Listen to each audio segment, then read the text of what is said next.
नमस्कार शेतकरी मित्रांनो, भारतीय शेतकरी या यूट्यूब चॅनलमध्ये आपलं सर्वांचं स्वागत आहे। तर मित्रांनो, आजच्या व्हिडिओमध्ये आपण महाराष्ट्रामधील वेगवेगळ्या जिल्ह्यांमधील कापूस बाजारभाव जाणून घेणार आहोत, जे की आपल्याकडे आलेले आहेत। त्यापूर्वी तुम्ही जर चॅनलवर नवीन असाल तर व्हिडिओला लाईक करा, चॅनलला सबस्क्राइब करा आणि शेजारील बेल आयकॉन नक्की दाबून घ्या, जेणेकरून तुम्हाला रोजचे कापूस बाजारभाव हे आपल्या मोबाईलवरती बघायला मिळेल। तर मित्रांनो, पहिली बाजार समिती आहे सावनेर, आवक झालेली 4500 क्विंटल, किमान दर 7800, कमाल दर 8100 आणि सर्वसाधारण दर मिळतोय 8000 रुपये। बाजार समिती हिंगणघाट, आवक झालेली 6010 क्विंटल, किमान दर 7800, कमाल दर 8080 आणि सर्वसाधारण दर 7965 रुपये।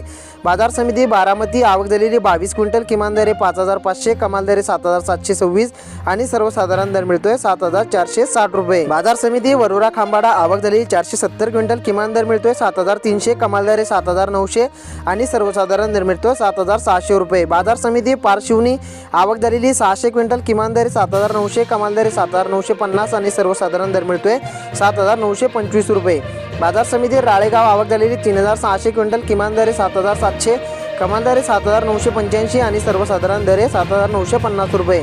बाजार समिती देऊळगाव राजा, आवक झालेली 1500 क्विंटल, किमान दर 7000, कमाल दर 7800 आणि सर्वसाधारण दर 7500 रुपये। तर मित्रांनो, हे होते काही बाजार समितीचे बाजारभाव जे की आपल्याकडे आलेले होते। तर भेटूया पुढील व्हिडिओमध्ये। धन्यवाद।